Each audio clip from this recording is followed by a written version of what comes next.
Okay, so let's look at a couple of these problems from your homework assignment, which was page 495. I'm going to go through just a few of them to sort of give you some reminders and make sure you're okay with factoring out a GCF. So let's look at number 22. I'm just writing on a dry erase board. I'll try and write a little bit smaller here, but that way we can just sort of quickly get through them and erase. So 22 says t squared plus 8t. Okay, so if we look at this and we want to find the GCF, we're going to remind ourselves that there's really a 1 sitting here. So we want to think of a number that will go into 1 that will also go into 8, right, which would just be 1, so we don't need to write that down. Then we're going to look and see if they both have the variable. They do both have the variable, and the smaller coefficient, or the smaller exponent, sorry, is 1, so we're going to pull out a t. So if we subtract our exponents here, that leaves us with a t plus 8. Nothing will go into both of these, so then that means this was our GCF. So we'll put this in parentheses and just pull our t out in front. So for 22, we would have t, and then in parentheses times t plus 8.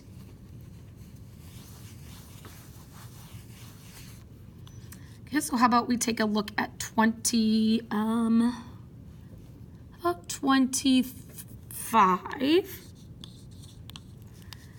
Okay, so 25 says 14x to the third minus 2x squared plus 8x.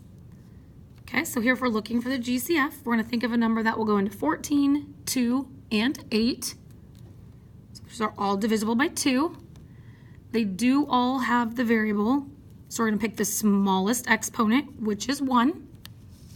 So we're going to start dividing that out. So 14 divided by 2 is 7. Again, we're going to subtract exponents. 2 divided by 2 is 1. You could write the 1, you don't have to. 2 minus 1 is 1. 8 divided by 2 is 4, and then those x's will cancel each other out. We can't think of anything that will go into 7, 1, and 4, and they don't all have the variables, so nothing else that we can pull out.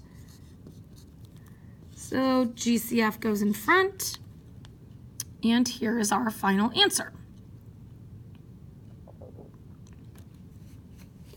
Okay. So how about for a last one, maybe we look at, let's look at 24.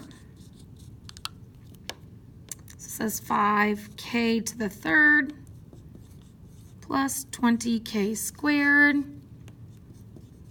minus 15. Okay, so we're going to decide what goes into 5. That will also go into 20. That will also go into 15. So we can pick a 5. We'll look and see if they all have the variable. They do not all have the variable, so we can't pull one out at all. It doesn't matter that these two have something in common. All 3 of them don't, so we cannot consider the k at all. So we'll divide this out, which will leave us with a k to the third. You could have a 1 there.